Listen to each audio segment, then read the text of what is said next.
साथ ही इस वीडियो को ज़्यादा से ज़्यादा लाइक करें, कमेंट करें, शेयर करें और चैनल को सब्सक्राइब करना ना भूलें। बर्फ का पर्वत इरादे छोड़कर गलता रहा, बर्फ का पर्वत इरादे छोड़कर गलता रहा, सूर्य भी प्रातः निकलकर सांझ को ढलता रहा, पर रहा अंदाज अपनी जिंदगी का तो अलग, पर रहा अंदाज अपनी जिंदगी का तो अलग। आंधियां चलती रही लेकिन दिया जलता रहा, आंधियां चलती रही लेकिन दिया जलता रहा। सम्मान्य मंच, उपस्थित आर्य सज्जनों, वंदनीय मातृशक्ति। आर्य पथिक वीर पंडित लेखराम ने अपनी शहादत से पहले कहा था कि आर्य समाज में तहरीर और तकरीर का काम कभी बंद नहीं होना चाहिए। इसलिए मैं जब जब हजारों विडंबनाओं के बीच रहकर भी खामोश होना चाहता हूं तो आर्य शहीदों का खून मुझे धिक्कारने लगता है, तब मौन छुपकर खामोशी तोड़कर बोलना पड़ता है। आर्यों के इस आर्यावर्त की वर्तमान दशा तो देखिए। आज यदि आपकी जेबों भरी है तो ही आप स्कूल और कॉलेजों में शिक्षा खरीद सकते हैं। यदि आप धनवान हैं तो ही भारत के अस्पताल आपके इलाज के लिए खुले हैं। गरीब ना तो पढ़ सकता है ना इलाज करा सकता है। क्या आपने आज के जवानों की वासनाएं देखी हैं? जवानों की जवानी को बर्बाद करने के जिम्मेदार टीवी के मनोरंजन चैनलों को देखा है? पत्र पत्रिकाओं में परोसे जाने वाले नग्न प्रदर्शन को देखा है? और चारित्रिक पतन की सभी सीमाओं को तोड़ देने वाली आज की इन फिल्मों और टीवी के कार्यक्रमों को देखा है? ऐसी दशा में कच्ची उम्र वाले नौनिहालों को वासनाओं की भीख चढ़ने से कौन बचा सकता है? और विडंबना देखिए, आज बच्चियों, नाबालिगों और स्त्रियों के साथ हो रहे दुष्कर्मों का पुरजोर विरोध तो पूरे देश में सुनाई देता है, लेकिन इसके लिए जिम्मेदार कारणों के खिलाफ आवाज उठाने की हिम्मत कोई नहीं करता। कोई नहीं कहता कि संचार के साधनों द्वारा घर घर परोसे जाने वाली अश्लील सामग्री इसके लिए जिम्मेदार है। कोई नहीं कहता कि अधिकतर दुष्कर्म को अंजाम देने वाले शराब के नशे में ये दुष्कर्म करते हैं। इस देश के विद्यालयों में यौन शिक्षा पर तो बल दिया जाता है, लेकिन छात्रों की दिनचर्या, आसन, प्राणायाम और योग की शिक्षा के लिए कोई योजना नहीं बनाई जाती। इस देश के नेता समलैंगिकता का समर्थन कर सकते हैं। आतंकवादियों को पकड़ना है या नहीं पकड़ना, दंगों को चलने देना है या रोकना है, इस पर राजनीतिक लाभ देख सकते हैं। अपनी सुख सुविधाओं की खातिर लाखों भूखे गरीबों के पेट पर लात मार सकते हैं। और इनसे क्या आशा की जा सकती है? कैसा हो गया है हमारा देश, जहां एक और सत्ता के लिए संघर्ष करने वाले, सांप्रदायिक हिंसा भड़काने वाले और अपनी 7 पुश्तों के लिए धन इकट्ठा करने की तमन्ना रखने वाले हमारे इन नेताओं की लंबी कतार है, तो वही दूसरी ओर हमारी हर परंपरा, हर ताने बाने को तोड़ने वाला बाजारवाद है, जिसमें हर चीज का पैसों के लिए व्यापार होता है। सच पूछो तो इस प्रश्न पर इतना दुख नहीं होता कि इतना अंधकार क्यों है।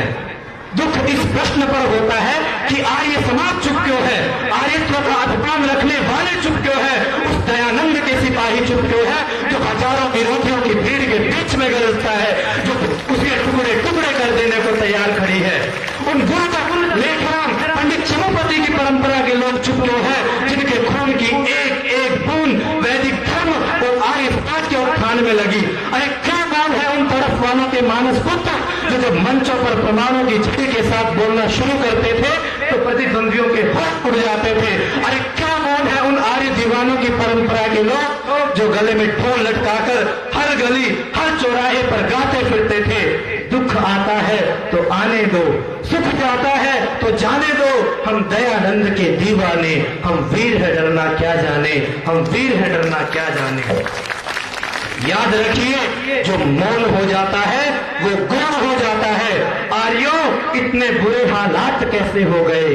आर्यों, इतने बुरे हालात कैसे हो गए? आर्यों, तुम भी हवा के साथ कैसे हो गए? इस घने छाए अंधेरे से मुझे शिकवा नहीं, इस घने छाए अंधेरे से मुझे शिकवा नहीं। अरे यह बताओ, आग थे तुम, राख कैसे हो गए? आग थे तुम, राख कैसे हो गए? आज अगर महर्षि दयानंद होते तो पूछते जरूर कि आज हजारों आर्य समाज और सैकड़ों गुरुकुलों के होते हुए कौन सी ऐसी लाचारी है कि लाखों समाज को भ्रष्ट करने वाली शक्तियां दिन प्रतिदिन मजबूत होती जा रही है। जीवन भर कभी सत्य से समझौता न करने वाले विताग दयानंद आज होते तो सबसे ज्यादा फटकार लगाते आर्यत्व के अभिमानी हम आर्यों की समझौतावादी प्रवृत्ति को, जिस कारण हम आर्य आज प्रभावहीन होकर सामाजिक परिदृश्य से विलुप्त होते जा रहे हैं। झकझोरते हमें दयानंद कि कौन सी ऐसी मजबूरी है कि जिस आर्य समाज के कंधों पर पूरे विश्व को एक वैदिक ध्वज के नीचे लाने की जिम्मेदारी है, वो भी आर्य समाज आज टुकड़ों में बट रहा है। पंडित गंगा प्रसाद उपाध्याय ने कभी कहा था, दयानंद की पैरवी करने वालों, दयानंद के नाम पर मरने वालों, खबरदार पैरों को डिगने न देना, खबरदार दिल को धड़कने न देना, खबरदार दिल को धड़कने न देना। हम डरते हैं कि केवल हमारे समर्पण से क्या होगा, लेकिन हम भूल जाते हैं कि एक जला हुआ दीपक हजारों दीपकों को जला देता है। जब एक व्यक्ति सच्चा आर्य बनता है तो उसके सत्य के प्रताप से हजारों हजार लोगों के जीवन में क्रांति होती है।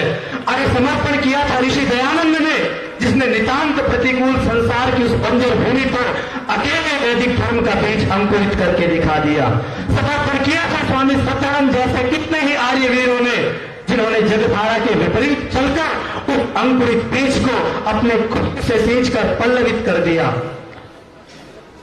आज हमको भी जरूरत है कि हम वो चीज इस समय करें। आर्यों, वह पल्लवित पौधा आज वक्त के थपेड़ों से लड़ रहा है, तो आइए हम अपनी सच्चाई और समर्पण से सींचकर इस पल्लवित पौधे को वृक्षाकार बना दें। आज हम सब लोग वैदिक धर्म के प्रति एक होकर प्रतिज्ञा करते हैं।